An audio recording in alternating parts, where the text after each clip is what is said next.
Hello, everybody, and welcome to another episode of the Best of the AFC West Podcast. It is Wednesday, September 28th, and we have got some exciting action today.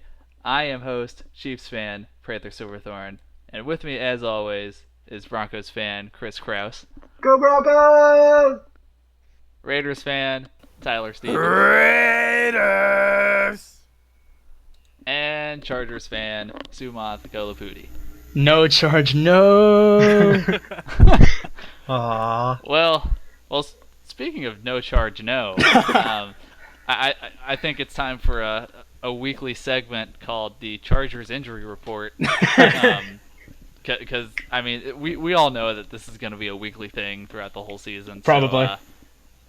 So Sumanth, what's going on this time in the training room? Might as well start another podcast. Probably, yeah. Honestly. So lovely news out of the list. Manti Te'o in the first quarter, the most non-contact injury I've ever seen. Like even less than Keenan Allen's non-contact injury. Tore his Achilles on a cutback. He's the third player that we've had with this injury, and like all the other two players, he is now done for the season. He was placed on IR today. This could possibly end his Chargers career, like on the outside chance, because contract year. If any linebacker I think steps up big time this year, he has a legitimate problem if he wants to stay in San Diego. The team just addressed this today by signing Corey Toomer, linebacker off of the Raiders practice squad, a 3-year vet, pretty athletic. A 3-year vet, pretty athletic guy. So we'll see how it goes. He probably is going to be used to team's depth as he's been his entire career. In other news, quickly just going through that stuff, Brandon Flowers had a concussion during the game. I'm not too sure about his status because I haven't heard much about it since. So if I hear anything, maybe by next week we'll talk about that later on.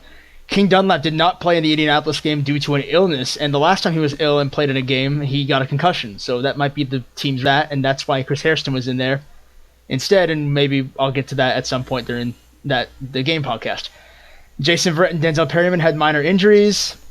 Both are expected to be fine. And Joey Bosa, with his hamstring cramping, I guess, is now getting closer to game time. He practiced today. He got reps on Wednesday today, so he actually in week 4. We'll see how that goes.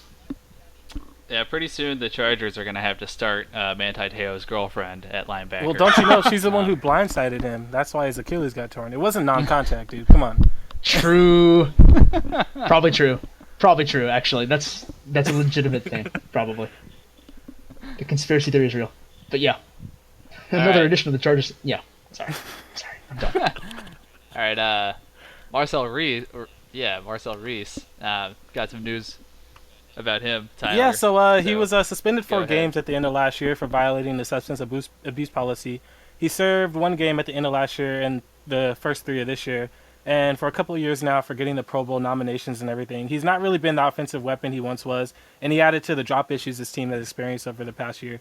But with all that in mind, Reese has been like a leader of this team through the toughest times, even at one point making protection calls to the O-line because the quarterback we've had was too incompetent to do so.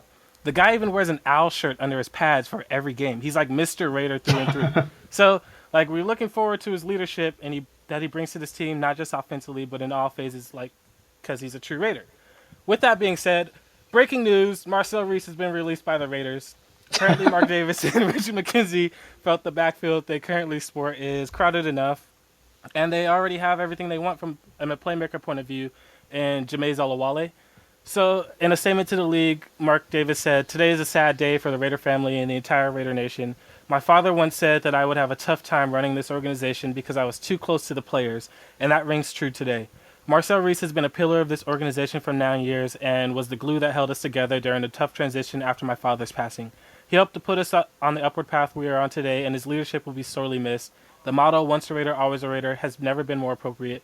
When Marcel finishes his playing career, there will always be a spot for him within the regular organization, and until then, I wish only the best for Marcel and his entire family." I don't really know how I feel about this move. The roster is kind of crowded in the backfield, and he hasn't really been the playmaker he once has, and we do have a replacement for him. But, we're at 52 men, and, you're allotted 53 for the final roster. And we're basically just sitting with an empty space and said, Reese, we still don't want you anyway.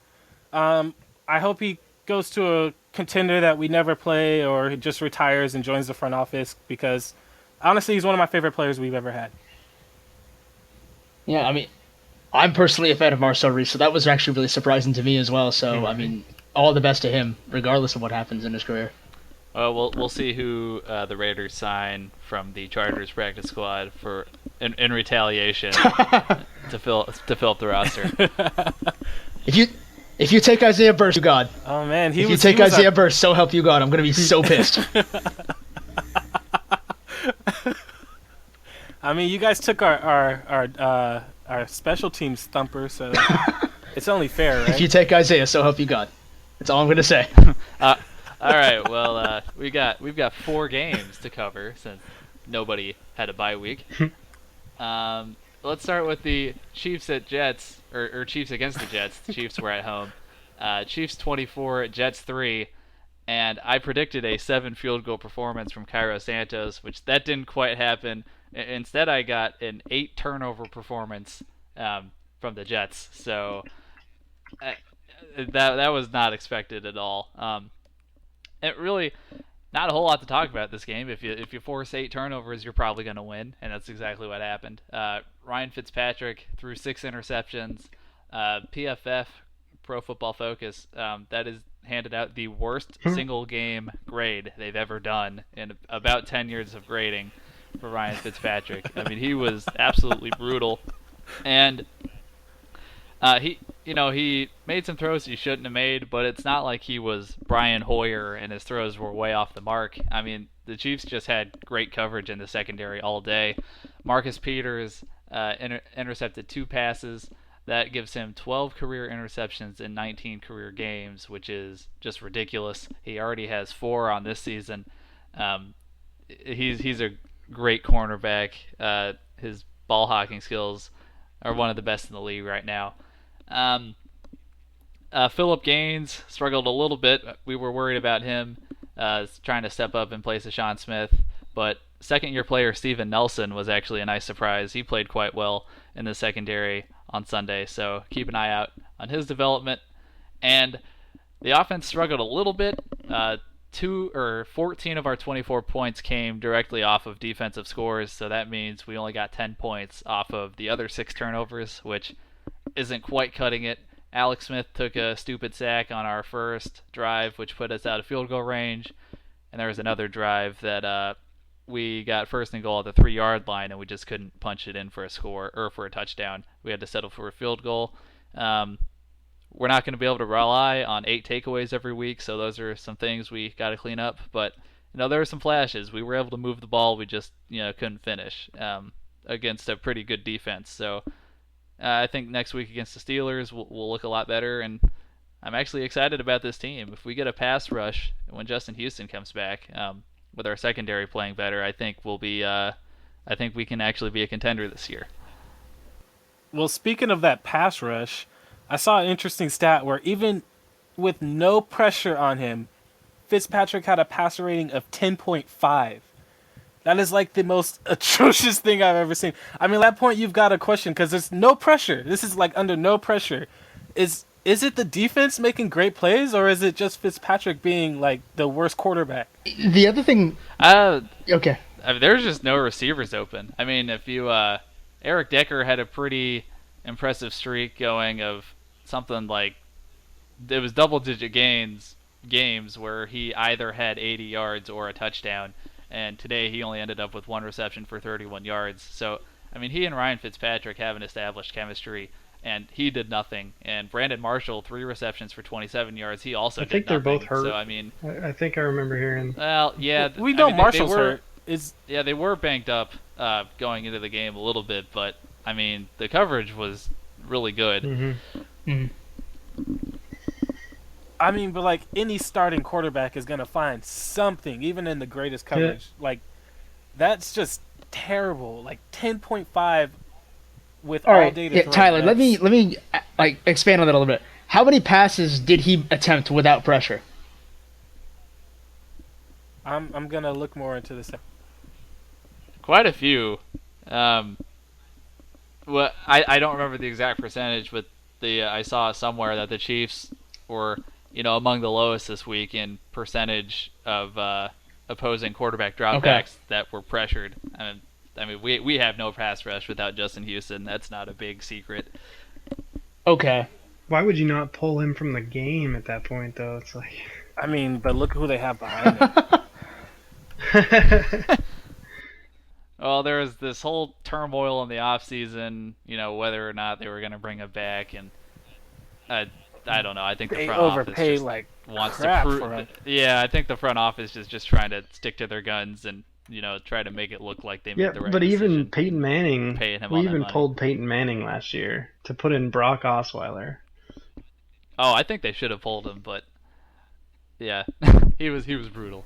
I mean, it even says like on passes more than 10 yards, he completed more passes to Chiefs defenders than he did his own players. Yeah, three interceptions in the end zone.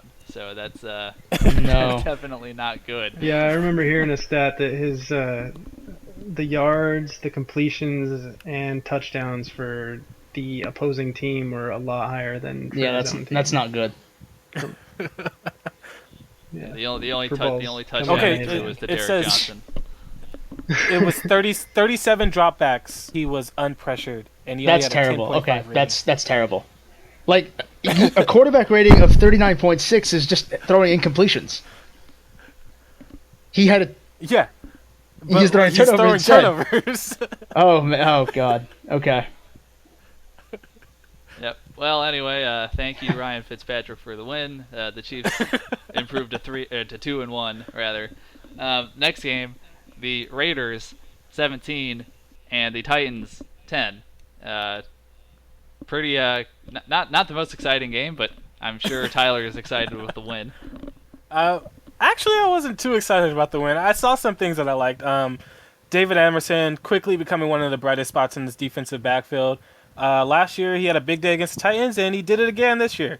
Right now, he's second in the NFL to, guess who? Marcus Peters, with 8 pass breakups right behind him. So he's playing to fit that contract he got this offseason. Sean Smith got his first interception, which is another bright spot I saw. So he's looking like he might finally be coming onto his own in this secondary after he, wrestled the ball away from an offensive player this past Sunday. Carl Joseph and Corey James both look fast and explosive. James and Malcolm Smith had struggles against the run, but that mostly had to do with the fact that the Titans have a great run game, and Smith has not done so well so far this season. Actually, the worst Smith on this team so far. So the defense actually held this week. With the addition of Joseph and James in the defensive backfield and the secondary, this defense was able to actually stop something, albeit against a weak Titans offense. But, baby steps. Joseph and James seem to have made all the difference, as in one series, Carl Joseph was actually not on the field to begin the half, come out after half, because of the fact that he was still getting an IV to treat dehydration. And literally the Titans marched right down the field, and that's the only time they got in the end zone this entire game. It was actually 17-3 for a while. The reason it was 17-3 are because of drops and penalties. We had the same problems that we had on offense last year pop up this game, where just in bad times there were really bad drops. Cooper had one, but it was a very crucial third down that he missed. Also, some touchdowns were taken back because of bad penalties. Even like the announcers kind of were questioning what the heck is going on with that. But other than that, honestly, we played a complete game on both sides. The offense could have done a little more, but honestly, they're going to have their off games. It was on the road on the East Coast, playing in a hot environment wearing their black. So we'll give them this time. If they struggle against the Titans against the Ravens next week, then we'll have some questions. Yeah, Mike Mularkey has taken one of the most exciting quarterback prospects to come into the league in quite a while in Marcus Mariota, and he has turned him into the most boring quarterback in the entire NFL. So props to Mike Mularkey, because I don't think any coach could manage to do that except him. I don't know. Alex Smith is still out there. He let Mariota kind of do his thing a little bit, but the couple times that he ran, he either got stuffed or he got forced a fumble, which actually stopped him from trying to take off and kind of forced him in the pocket. So I just think the defense kind of took advantage of making his strong suit his weak suit this game. It was kind of Mariota seeming to look bad when we were just playing well, but Mike Mularkey is a pretty terrible head coach. Before we put all the blame on him, I do want to just make a quick point on some of the personnel. Like, Delaney Walker wasn't in the game, so that's a target. Well, they still have that receiver. Tajay Sharp, that's right. Yeah, Tajay Sharp. He really didn't even go to Sharp. I think Sean Smith actually locked him down this game. Mm-hmm. I think that's a good matchup for Smith. Yeah, definitely. They Sharp actually played him against somebody that suits his strength. Yeah, that's what. He's not Isn't a he a rookie? speedster. Isn't Sharp a rookie? Yeah. He's a rookie. Seventh round rookie. Yeah. And if you don't have the speed to run away from Sean Smith, then Sean Smith's gonna have a good chance to lock you down. So. Exactly. All right. Next game, the Broncos 29, the Bengals 17. Chris, it looks like the Broncos actually have an NFL quarterback. That's right. Oh man, I'm just gonna start off by saying Trevor Siemian is the greatest quarterback of all time. Oh my. The homerism is real. Okay. But go forward. All right. Well, yeah. Let me. I'll dial it back a couple notches. Trevor Siemian. He had a great week. I can say that with confidence. He was the AFC Offensive Player of the Week for one, and also he got the Big Dick Player Award from Brandon Perna on That's Good Broncos. But you guys probably know nothing about that. But anyway, he. Oh, okay. Well. Anyway, he's those are some pretty big accolades. So he's starting off on the right foot this year, that's for sure. But he was the best quarterback in the league, or he has been this season the best quarterback in the league in the fourth quarter. And this game, he ended up with a perfect 158.3 passer rating in the fourth quarter. He was 9 for 10 for 149 yards and 2 touchdowns. So not only is he good, he's a good decision maker. He's got a lot of poise, got a lot of pocket presence, but he comes through in the right moments when it really counts, fourth quarter, and he's really looking good for us. So overall, the whole game, he was 23 for 35, or 23 for 35, 4 touchdowns, 300 yards, 312 yards. 8.2 yards per pass, no interceptions, and that's, I think, what was it? The quarterback rating there is like 146 or something. So he was on the road. It was the best performance for a first road game for any quarterback in NFL history. So he had a hell of a game. I can't stress that enough. But the defense also was very good, despite what happened in the first half.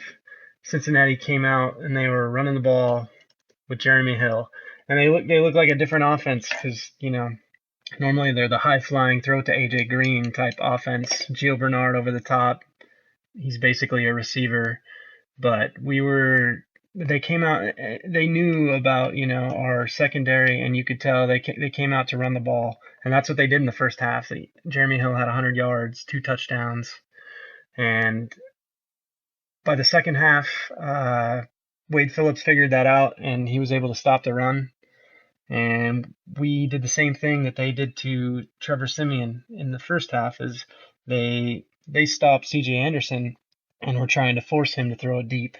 And so Trevor Siemian came out and he threw a bomb to Emmanuel Sanders for a touchdown early on, and I think it was either the first or second quarter, 41 yards. So to everyone out there who didn't think he could throw it deep, he showed right there that he absolutely can. So then in the second half, when we finally shut down their run game, Andy Dalton came out throwing, and it wasn't going very good against our secondary, which I think is at least a little bit better than Cincinnati's. He had 1 interception in the second half, and there were a few plays where he was getting things done with his own feet, because that was the one thing that we weren't really able to stop, because we didn't have anyone watching him and matching up against him one-on-one. So he had 40 yards on his own in the second half, but was to no avail. They only scored 3 points in the second half after the two touchdowns from Jeremy Hill in the first. So we were able to shut down their approach of running the ball. And Trevor Siemian went deep a couple times, once to Emmanuel Sanders, like I said, and once to Demaryius Thomas for 55 yards later. And he also had 2 more touchdown passes, one to Sanders on this amazing out route at the goal line where he threw it. You should just see this guy throw the ball. It was a perfect spiral like he always has. He's got the most perfect spiral I've ever seen. But it was just past the defender's arms, just outside, right where Sanders could get it. And he looked really sharp, made good decisions, and he won us the game. And if it wasn't for Wade Phillips' halftime adjustments, our defense kind of struggled at the beginning, but we came back and pulled it off. So 29-17 win. It's pretty good on the road. Yeah, it was a complete team win against a tough team on the road. I picked the Broncos to lose. I didn't think that Trevor Siemian, had that in him, but I mean, yeah, it looks like the Broncos have a quarterback. Unfortunately, we have a quarterback. Well, I mean, let's not go anointing him the greatest yet. I mean, well, I don't. Nick Foles had his 7 touchdown game. Well, so. I was worried about the people just stacking the box against C.J. Anderson and Trevor Siemian not being able to beat them deep, but now teams actually have to. Account for teams are going to have to balance it out. Yeah. Play the pass another interesting and the stat run from this week. The Texans went up against the Patriots and scored 0 points with Brock Osweiler. So the Patriots doing what they do best is taking away what every other team does best. Took away the things that the Texans did best on offense, and Brock choked. So I mean, can you say thank you, Raiders, for showing you that Brock Osweiler was not the answer? Yes, thank you, Raiders. Thank you, Khalil Mack. I don't hate you as much as I thought I did until we play you again and you hurt Simeon. Because if you do, God, I'm coming for you, Raiders. Tyler might need to put in protection or something. All right, well, the Broncos able to advance to 3-0, undefeated. The Raiders and Chiefs sit at 2-1. The Chargers fall to 1-2 at the hands of the Indianapolis T.Y. Hiltons. Sumanth, what did you see in this game? Yep. Indianapolis pulled the win out 26-22. Negatives all around. The overarching thing is the injuries and the myriad mistakes. Obviously, I've already covered the Teo injury. I've covered every injury that happened during the game. The biggest also, thing I've noticed was just a random loss of execution. I mean, Phillip Rivers is the biggest culprit of it, probably. There were several plays, and Tyler saw this too, I think. Several third down plays that, were executed perfectly. Would have gotten first downs, no problem. Just passes to Melvin Gordon, Phillip Rivers just threw bad passes, didn't make it to his targets. And those passes themselves, those missed passes, killed those drives. And on the topic of Melvin Gordon, he did not have a good game running the ball either. I mean, despite the touchdown that he had earlier in the game, he only had, I think, 17 carries for 35 yards, if I'm reading that correctly. His yards per carry average is only 2.2, broke only 1 tackle. Terrible game, this week. The penalties were killer for us. Both sides had, myriad penalties, but ours just killed us more than they did. We had 10 penalties for 80 yards. And while I'm on my, can I just be really blunt about the new taunting policy for the NFL? That it's the stupidest thing. It's dumb. It's so stupid. It's dumb. No. All right, Phillip Rivers got called for a taunting penalty earlier in the game, and that might not be the most surprising thing to most people. But considering that he, and I thought about that, and I'm thinking, this guy has the most PG sense of trash talking I've ever seen in my life, and he literally at a defensive player and said 2 seconds worth of words to him. What could have Well, no, with Rivers, it isn't what he's saying. It's the way he says it. He looks like he's saying something way worse than maybe, what he actually did. That could have been it. Yeah, he said, golly gee willikers. Yeah. Actually, on that point, it's about as vicious as it gets. Actually, on that, we now know what he said. Literally, so the guy he said it to was defensive tackle David Perry. He was interviewed after the games. Someone asked him, "What did Phillips say to you that caused the penalty?" Do you know what Phillips said? He said, "I threw a dime." That's it. So, are we gonna turn this into the catch argument? What is taunting? Yeah, hunting. Like, It's like, oh, was his tone like slightly off in a certain way? I don't know. I'm sick of the rule now. Like, I didn't care for it previously. Now I'm completely sick of it. Now I understand why people are pissed about it.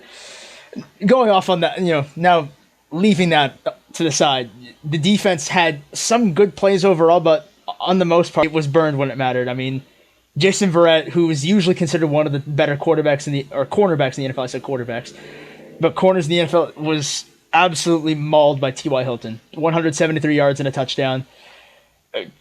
Chris Hairston did not do a good job replacing King Dunlap on the overall. I mean, we lost his fumble earlier in the game to not being able to block Eric Walden.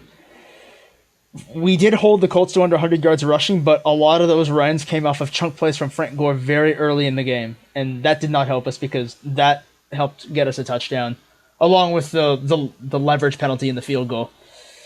And that's all the negatives I've got. The few positives I've got, a couple of players did stand out. Just the new linebacker, 5th-round pick out of Akron, who replaced Manti Te'o in the game, and free agent acquisition Casey Hayward, cornerback from Green Bay. Both of them had great games. Jatavis Brown had sacks, fumbles, was all over the place. And Casey Hayward got another interception, which puts him at 3 for the season. Karan Reed picked up Jatavis Brown earlier in the game, I think in the second quarter.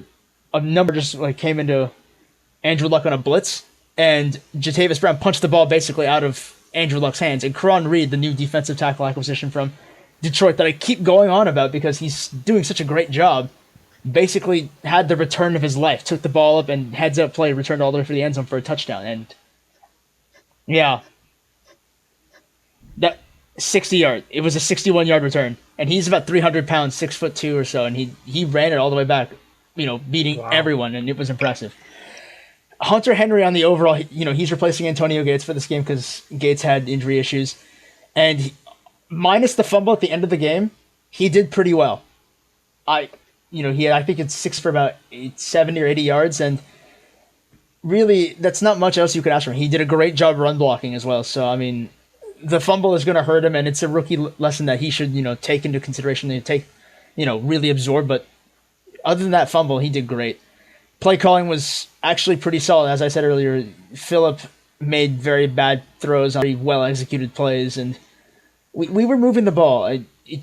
We weren't scoring, and it was partially, I guess, on some of the play calling, partially on execution, partially on injuries, whatever you want to say.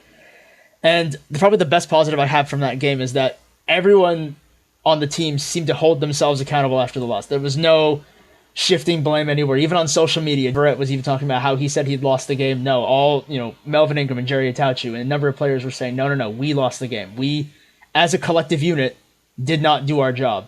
And I sincerely hope that they take this lesson seriously. This is not the Chiefs game. This is not a lead where you take a huge lead and blow it.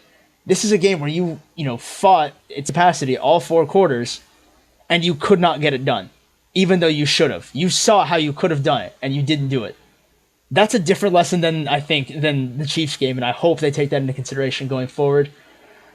We have a matchup that could honestly really test this team, and we'll talk about that as we get there. But yeah, that's my soapbox spiel on another loss. To add to that, I feel like minus what the Chargers player said about how we lost it the 2 players that cost this game, Rivers and Verrett. Rivers, this is a defense that he's supposed to literally murder. This was supposed to be Rivers' Hall of Fame game, honestly. Where this is a patchwork defense that he's playing against, and he looked pretty bad. I mean, you got to question whether the injuries are actually finally getting to him at one point, because I don't know what really was going. His offense was making plays for him. He just wasn't making the plays for his offense. Melvin Gordon was shockingly bad as well. Yeah. I mean, as Sumanth said. He had no room.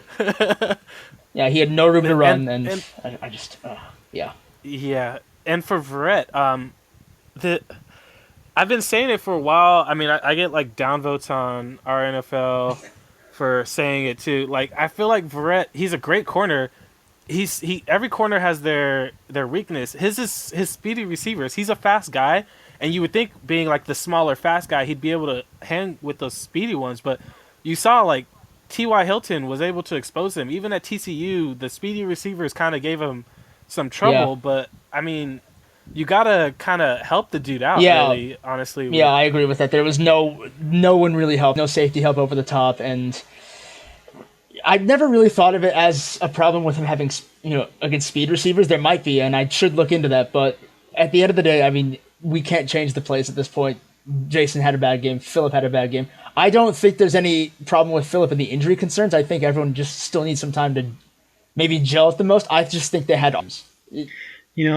Like I was gonna say, the way Phillip struggled with their secondary makes me not feel so bad about how Simeon did last week. Another thing, I mean, on that end, like a lot more players were out of the game, I think, in Denver than they were against us. I think only about 3 or 4 players were out, and they were mostly backups. I think Vontae Davis had some reps in the game this time. I think. Even then, I would have figured that would be the game where Simeon breaks out, Yeah. and has a bunch of touchdowns through the air, but it came against Cincinnati on the road? Okay. Yeah, I mean, you take a good defense like that over, I mean, struggling and still winning against a patchwork Colts defense of any day of the week. But my personal thing on it is just that Phillip had one of his very, very few bad games, and that's the only explanation I've got for it. I don't think there's anything else for it. I think he'll be just fine going into next week. He's got a short memory. He's a professional. He'll do what he needs to do. Awesome. Before we go into our game previews for Week 4, real quick, we talked last week about our fantasy league that we're going to only draft AFC West players between the 4 of us. We ended up doing that and had our first matchups this past weekend. I faced... Should we talk about the draft first? Yeah, a little bit. The only rule for this, or 2 rules, were you could only draft AFC West players, and the other one was in the first round you had to draft somebody from your team. So right, I went with my secret weapon, first overall, Cairo Santos. Well, very first overall was the Raiders with Derek Carr. I got the list in front of me now, but great. I mean, we should. I just basically recreated how that draft should have went in real life. The Texans should have taken Carr. Well, aren't you glad they didn't? I'm so happy they didn't. I'm ecstatic that they Otherwise, didn't. you could have ended up with Brock Osweiler. Oh my God! or Jimmy Garoppolo. Or Garoppolo, he was there too. All right. But first was Derek Carr, and then the Chiefs selected their GOAT, Cairo Santos. My team name is Where's the Beef, by the way. I thought that was very clever. I did end up getting Spencer Ware, so my team name actually makes sense. Yeah. But then third, I drafted the Denver defense. That's not surprising. And then Sumanth, who did you pick? Phillip Rivers, number 1. Or my pick, yeah. The 4th overall pick. Jesus. Okay. So, this first round, I really thought was pretty telling. You guys, the Raiders, the Chargers, you guys got faith in your QB. That's a big part of your offense.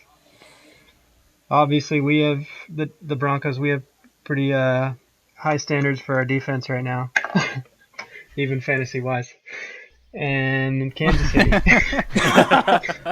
Yeah, I have no idea what Charles is going to look like when he comes back. So, really, we don't have anybody that made sense to pick. You have somebody. In the first round. Travis Kelce gave me a very big game. He'll do that every 3 or 4 weeks and then do nothing in between. Because Alex Smith with the tight ends in the AFC West though, with the tight ends in the AFC West, I feel like that's all you really can ask for, honestly. You're not a fan of Clive Watford? Oh my God! Let me not go into that. Hey, don't talk bad about my tight end. He was actually supposed to be my backup tight end. I snagged Hunter Henry. So Gates is out. Yeah, I'm feeling okay about that. Yeah. Well, yeah. Sumanth's rocking Virgil Green right now. He didn't even play last week. Yep. I got desperate picking tight ends, yeah. Hunter Henry was probably on my short list right around that time when you picked him, so. So matchup wise, in week 1, I started I went against Chris, and I started the Kansas City defense, and I still lost. So that tells you everything you need to know about my team. It was Where's the Beef versus Simeon Urjano. What the? What?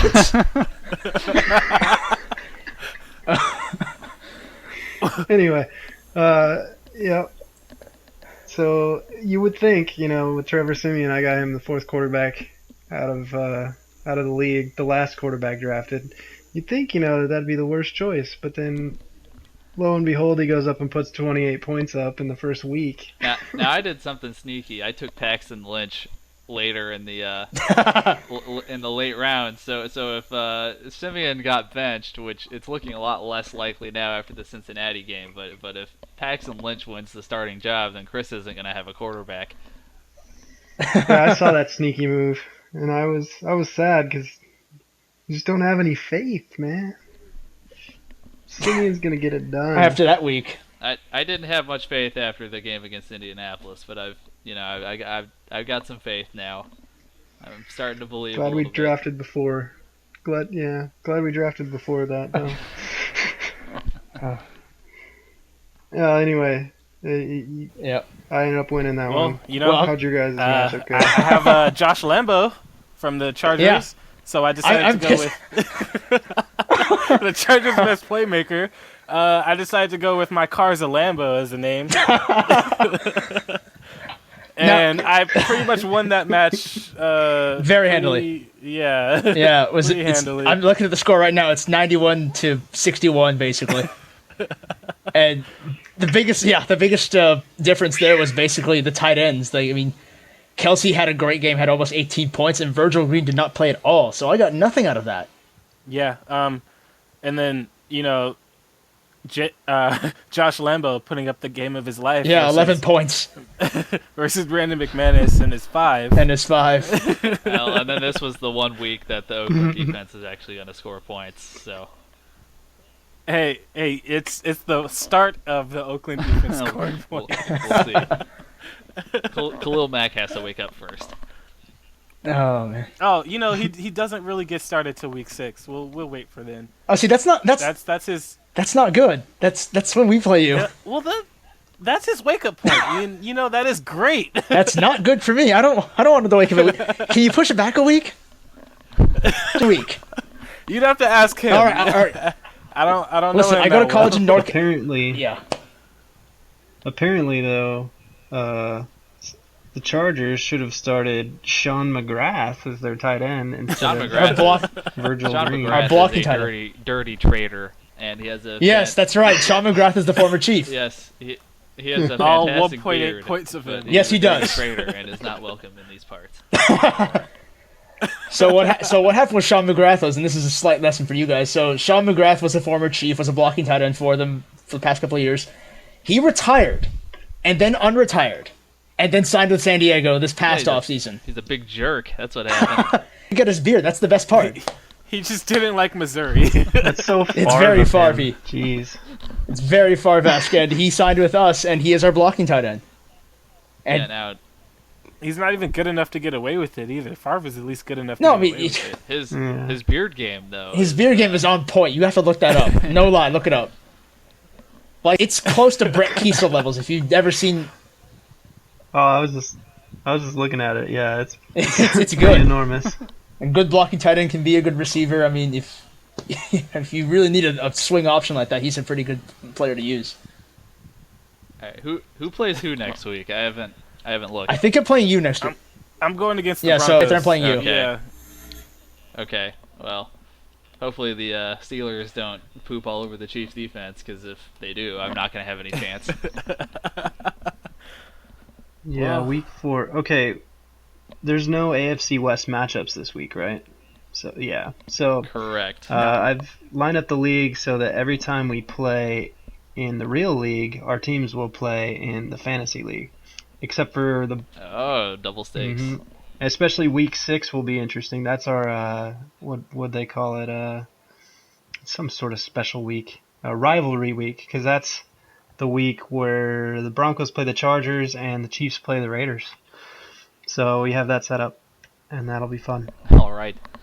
Well, I can. I guess before we sign off on that, I can probably include a link with this podcast, and people can look at this. I think I made it public, so sweet. If they want to look at it, they can. Awesome. Well, week 4 coming right up. We are almost 25% of the way through the NFL season. The regular season, anyway. It's going too fast. Slow it down. But anyway, first game to preview is the Raiders, sitting at 2-1, are going to Baltimore against the surprisingly 3-0 Ravens.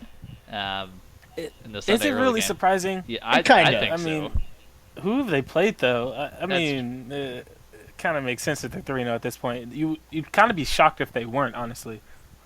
Because the Ravens aren't a bad team. They had an off year last year with injuries, but they're still a good team. I don't know. Their defense has lost a ton of pieces since their Super Bowl. And you got Joe Flacco throwing to the corpse of Steve Smith and Mike Wallace, who is somehow still in the NFL. So it's speed kills. And none of their running backs are any good. So it's a little surprising to me, anyway. Well, they are still better than their competition they've played so far, and that's the point.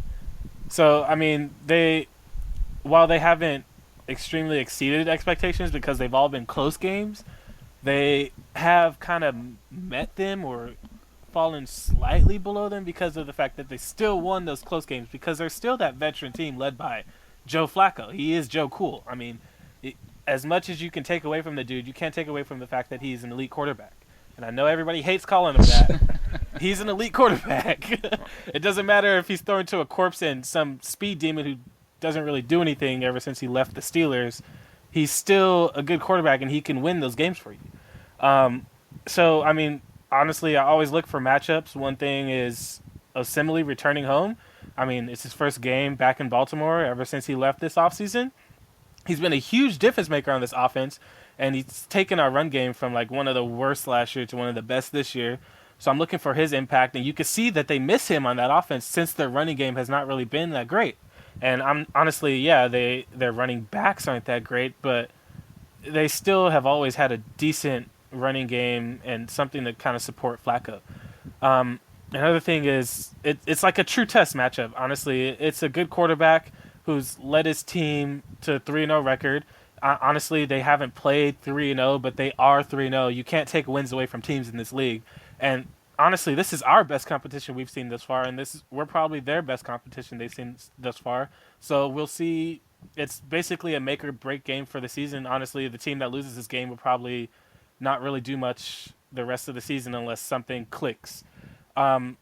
Our defense, we'll see if they could keep up the progress they made last week at Tennessee, or if it was just a fluke against a weak offense. The Ravens aren't the greatest offense, I'll say again, but playing Joe Flacco at home is never a given. One matchup to watch is Steve Smith, the corpse, versus DJ Hayden, the turnstile. Hayden has a propensity to give up big games to big-time receivers, but he has stepped up his physicality this season, and Smith knows how to get into defenders' heads. So we don't know how confident Hayden is after his bad first 3 years in the league, but we'll see how this matchup plays out. If he could rise to the occasion or falter under pressure, I feel like that might be the key matchup that decides this game, whether or not they have to replace Hayden with Carey. Are the Raiders gonna be stupid and have Sean Smith cover Mike Wallace? I think David Emerson has earned the top cornerback role on this team. He's been like the best player on this defense, honestly, so far. And I think he covers Mike Wallace. He could cover the faster receivers. He'll probably get help from Carl Joseph. And when are we going to see the other Derek Carr? We are never going to see the other Derek Carr. The other Derek Carr is locked in Amari Cooper's basement.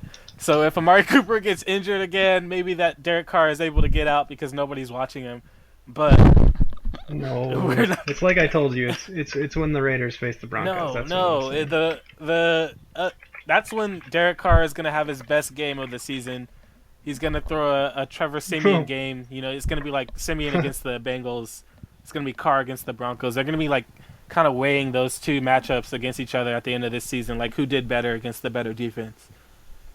Oh, And sales of eyeliner will skyrocket. Yes. Yeah, we haven't made I will any be at Derek their Carr rematch, mascara so jokes I hope yet, so. So that's a first. He just has thick eyelashes, okay? Is that what it is? Yeah, he has like a third layer of eyelash. It's kind of weird, but it's honestly it kind of keeps the sun out of your eyes. So I mean, I'm kind of weirded out that you know that, but I love my quarterback, man. All right. I get it. You know, I'm But starting to get before it. we get into predictions, I actually tallied up the totals. Chris has a pretty big lead. He's sitting at 8-3.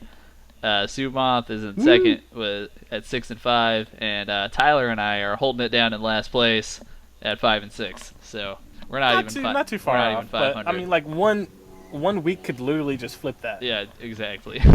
I'm just surprised I'm 6-5. Yeah. Well, I mean, I'm 0-3 predicting Broncos games. I've picked them to lose every time, and just ride the pine. Just keep riding the lose train. They'll get you a loss eventually. eventually. All right. Well, let's do our predictions for the Raiders on the road at the Ravens. I'm gonna go close game, 23-21. Right. Who's your winner? I have nothing to back that up. Just 23-21 Okay. Raiders win on the road. No. Sure, I'll go for it. Go for it. I'm gonna call this. It's gonna be a close one. Absolutely. I'm gonna say that this will somehow still end up 23-20 Ravens win. I'm gonna call it a Ravens win this time. Again, no reason to back that up. I just think. I mean, Baltimore's a good team. If Oakland messes up in any way, shape, or form, I think they can take advantage. Chris. Well, it is the 3-0 Baltimore Ravens, and they're playing at home. Even though they've faced some crappy teams, I still think they're going to pull it out. And I'm probably always going to vote against the Raiders anyway, except for week 1. So, Yeah. You're gonna lower that record you got. yeah, it's worth it. So I'm going to say 19-14 Ravens. Okay. Oh, you're going Right there. defensive matchup.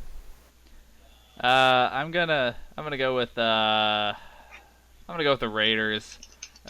Steve Smith is gonna talk some trash, ice up son, but it's not enough because he's an old man. So I'm gonna go with 21-17 Raiders. I feel like the only reason you're picking us is because you really don't believe in Steve Smith. I don't know. He looked okay last week, but it's the Browns. It was the Jaguars. What, you don't... Well, no, it who was the did- Jags. Oh, It was the Jags. Oh, it was the Jags. He was facing Jalen Ramsey. It was. Uh, He wasn't exactly a scrub he was playing. I mean, he was a rookie, but It wasn't on Jalen. It's No, Jalen Ramsey. Jalen Ramsey wasn't on him the whole game. Jalen Ramsey had a good game, but because I think Jalen Ramsey only allowed like 2 catches, so Steve Smith wasn't on him the whole game. I want to see him have like that type of argument like he had with Ramsey with one of our players, because I feel like KO might actually KO him.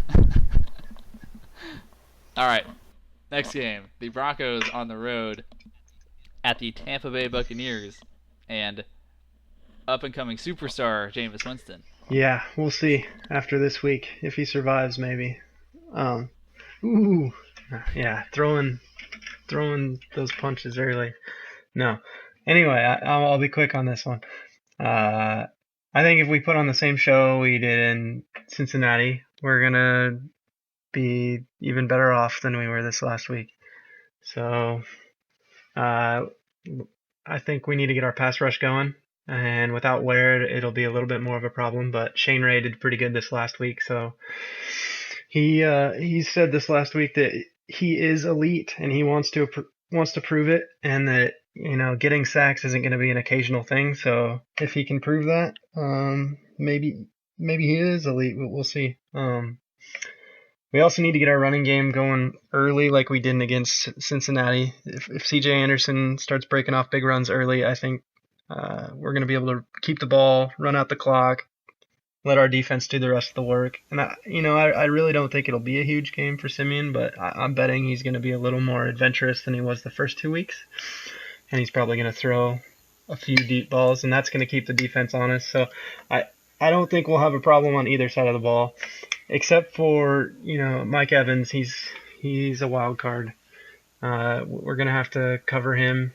He's Winston's biggest target through the first 3 weeks. So the no-fly zone is gonna have to come out, and they're gonna have to be on their best game. But they did pretty good against AJ Green, so I think they can do it.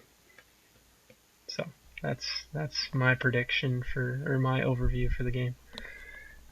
All right, score prediction. I'm gonna keep saying 21-10 every week until until it happens, or until you guys get tired of me reminding you that we won the Super Bowl last year.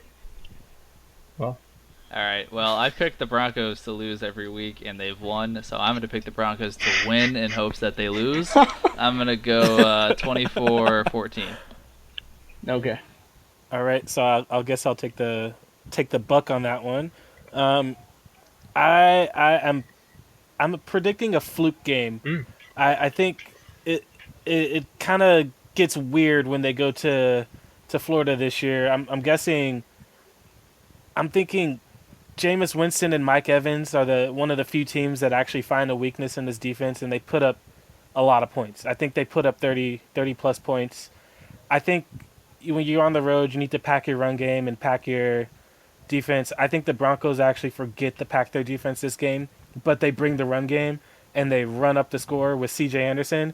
So I think he has a big game, but I think the Bucs still take this one 35-31. I'm picking the upset. So I'm glad we have that recorded. When you make that for next week. I'm going to go with the same. Here's my pick. I mean, the Bucs are an up-and-coming team, but I think they just have a lot of holes on them, and I don't think it's going to matter if Denver has to deal with traveling to Florida or what have you. I think Denver wins the game. I'm going to call it 28-20. I say they just win the game. The Buccaneers, by the way, have given up the most points in the NFL so far. Yeah. So they've got issues. Yeah. They have a lot of holes, particularly on defense. And that's just not going to get any easier with Denver. Yeah, so did the Colts, though, and we didn't do great on offense against them. So, I mean, I'm not trying to talk down the Broncos here. Any given Sunday. Yeah. All right, the winless 0-3 New Orleans Drew Breeses are on the road at the Chargers. Sumanth, what are you expecting? All right, well, I'm going to start this segment off with a neat little tidbit, apparently. Don't know how many people know this, but this will be the first time Drew Brees will return to San Diego since he left in 2005. He has not played in San Diego since he's left. The Chargers have played him twice, and they've played in New Orleans and in London, and Drew Brees has won both times. But he's never played back in San Diego, so this will be his first time back. That's the interesting storyline I've got for that game. But in terms of matchups, I'm looking at the Saints' defense. They just gave up 45 points to Atlanta. 2 days ago, Atlanta had their way with them. The caveat with that is Atlanta has so many playmakers on their offense. To what degree you can argue about that? It's Julio Jones and Devontae Freeman or Mohamed Sanu and Matt Ryan. They have lots of playmakers. More so than we do now that we have so many injuries on our offense. And similarly to Indy, they come into this matchup with a proven difficulty getting to the quarterback. At over 3 games, they've got 4 sacks. They had 2 yesterday, or 2 days ago against Atlanta. They had 2 of those. And they've given up a great amount of yards. They've just continued to be very bad at that. They're second to last in points allowed, second to last in total yards, dead last in rush yards. In terms of defense, this team, they've had injuries too, but this team on defense is just very, very terribly weak. That's the first thing you have to look at. If the Chargers can't take advantage of that, then I don't know what to say on that end. Then I'm just the season probably is really over at that point. But on the flip side, with New Orleans offense, they have the number 1 passing offense. They have multiple weapons. They've got Willie Snead. That's the first off my head. And Kobe Fleener had a great game the other day. They have a lot of rushing options with Mark Ingram in their backfield. And that passing offense, that offense in general, has kept them competitive in their 3 losses. The Atlanta game and the Oakland game were close losses for them. And this will be the best offense that our defense will face. This is probably for much of the season, if not the entire season. Definitely the best so far. And our performance on defense, I think, against their offense is going to be the biggest deciding factor of the game. Now, the biggest thing I have to go for that is the Indianapolis loss. Kevin Acee, a reporter from the San Diego Union-Tribune, who covers the Chargers, basically just wrote a very poignant, if I could use that word, article on how the Chargers have performed. The title was literally just this: the Chargers aren't closers; they're just losers. It's very direct. He's not mincing words. He's a direct person, and he's not mincing words with that. So, and that's true. We have not closed. The only reason we won one game was because we literally went out to a lead up to a point against Jacksonville. It was untenable for them to come back. It was actually impossible. And the other two games, we just blew it completely. So for this week, I'm just looking for execution. I'm looking for no mistakes. I'm looking for no excuses. I need to see the Chargers execute. And if they can't do it against a New Orleans team with so many holes on defense, and if our defense can hold up to everything that offense is going to give them, because Drew Brees and that offense is going to give them everything they can handle, then I'm going to lose a lot of faith in what this team can actually accomplish for the season. Awesome. Prediction. All right, I'm picked the Chargers all 3 times. They've only won once. I'm doing this one last time. If they don't, they've gotten really close every time. They have. They've couple plays and they're 3-0, not 1-2, but they're 1-2, and that's the problem with it. I'm gonna pick the Chargers to win again. I think that our defense will figure this out. I think our offense will take advantage. I think it could be a shootout, but I'm not gonna think if it's gonna be a great shootout. I'm gonna call it a 35-24 San Diego win. All right. Yeah, I think the Chargers are going to win this one as well. Drew Brees and the Saints aren't nearly as good offensively on the road as they are at home. I'll go 24-21. Okay. Chargers. Chris. I think it's going to be another high score, and I think the Saints are going to win because they haven't yet, and I think that they probably really won't. That's my biggest. Their defense isn't analysis. playing like they want to. Yeah, it's true. But their offense is, Drew Brees. So, score-wise, 35-28. All right, I'm going high score game, but not like you think. I think it snowballs here. I don't think the Saints really go 0-4. I just don't see that happening. I think I'm seeing another matchup, Brandon Cooks versus Jason Verrett, where that speedy receiver problem pops up again. And I think the Saints throw up a 30-burger, but Rivers kind of flops. I'm looking at a 31-10 flop at home. Saints take it. Yeah, if that happens, then I'm pretty sure that I think we have to have major questions on what's happening with the team if it really comes to a flop like that. Major questions. All right, the last game, Chiefs on the road at the Steelers on Sunday Night Football. The entire nation gets to watch Alex Smith, so I apologize. He's a San Diego guy. I got to pull for him regardless. Anyway, so Steelers, big news for them is they get Le'Veon Bell back from his 3-game suspension. Dun dun dun.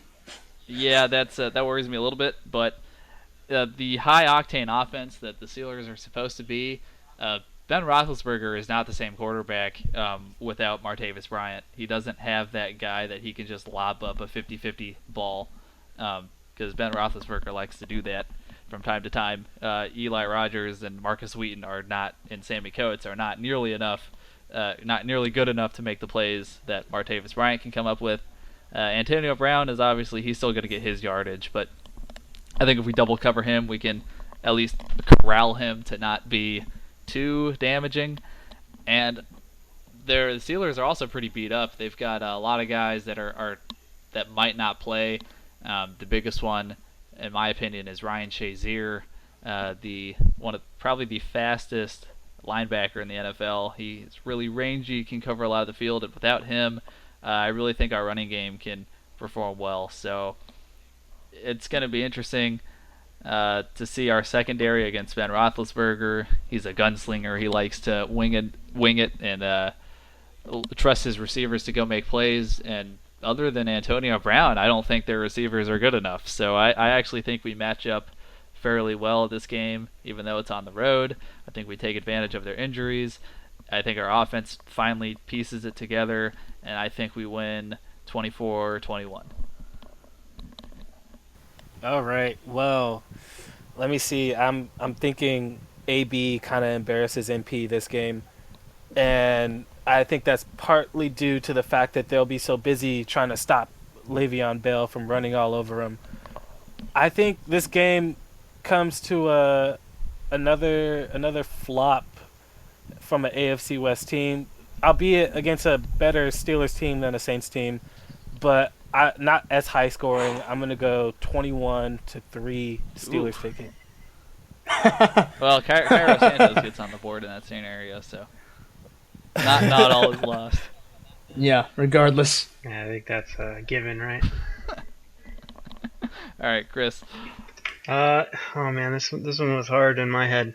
I heard that the Steelers are going to be running with two backs, and they're going to have D'Angelo and Le'Veon out there at the same time. And to your point about Martavis being out and that affecting the Steelers, like they were saying, I've heard that they might run Le'Veon more as a receiver, and that might balance them out. And I don't know. I think that they'd probably have a good chance at that point. But then, they're playing in Arrowhead, right? No, it's at Pittsburgh. It is in Pittsburgh? Oh, yeah. God. Okay. Yep. Well, I was going to call it for the Chiefs. Yeah, just completely changed I was going to call it for the assumption, Chiefs because I thought the home field advantage would tip it your way, but I'm going to have to call it for the Steelers. I'm sorry, Chiefs. Are you?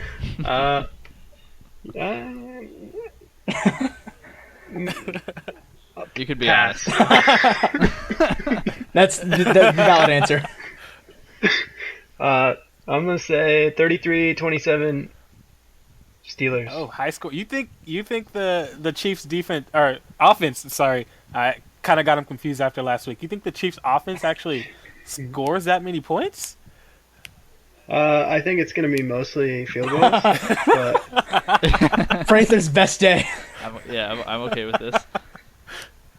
I think the Eagles scored 34 like 30 points on them, so yeah, I think that the Chiefs can. Okay. Well, the Eagles' offense has been pretty good this year. I don't know if I can say the same for the Chiefs' offense. We laid a stinker against the Texans. Our offense did, but I mean, I sort of talked about this earlier, but the offense showed some good things against the Jets. They just couldn't finish. Spencer Ware had a touchdown that was ruled that he fumbled the ball out of the end zone, which I think was a little dubious, but in the end, I think it is the right call. But I mean, that should have been a touchdown. And really, Chris Conley, he's starting to come on. He looks like Dwayne Bowe that can catch, so that's nice. And we're getting Tyreek Hill more involved each game. We tried a deep fade to him, and Alex Smith actually threw a really nice deep ball. He completely burned the defensive back, but he just couldn't get the second foot in bounds. So we have a guy now that can really take the top off the defense. I mean, there's some things I like. So I think it's possible. I think Jeremy Maclin is going to have a good game. He needs to. He might, because actually. He's something's up with Jeremy Maclin. At the end of the first half against the Jets, Alex Smith threw him two very catchable deep balls that were pretty well thrown. He just couldn't come up with them, and he had a couple of really bad drops against the Texans as well. So those things happen. I'm not sure what's going on with Amari Maclin. Cooper syndrome. Check his foot. He might have an injured foot. Yeah, he could be injured. I'm wondering if there's something wrong with his hand, like Demaryius Thomas had last year. Yeah, he had a lot of drops. Yeah, I was gonna say Demaryius Thomas syndrome too, but I like a lot of your offensive players, so I tend to lean towards you guys scoring lots of points, but it just hasn't happened as much. All right, Sumanth, what's your All right. score? This is a tough one for me as well. I mean, I don't. It can go either way, really. I want to say the Steelers just to say, screw the Chiefs, but I'm not gonna go with that. I'm not gonna go with that as the reason. Pittsburgh has Le'Veon Bell coming back, a lot of good offensive weapons. The Chiefs, Prather, you've said that they don't have much of a pass rush right now without Justin Houston. That's kind of key, I think, in order to stopping the Pittsburgh Steelers offense. And I haven't seen the Pittsburgh-Philadelphia game. I have no idea what Philadelphia did differently that let them blow it out. But I'm going to go on a limb and say it's going to be a very close Steelers win as well. I'm going to say 30-27. All right. Well, I think that's going to do it for this week. Make sure to join us again next week. We're going to, talk about all these exciting games that we had and make fun of each other's predictions and make fun of each other's fantasy teams. So, yeah, it should be a good time.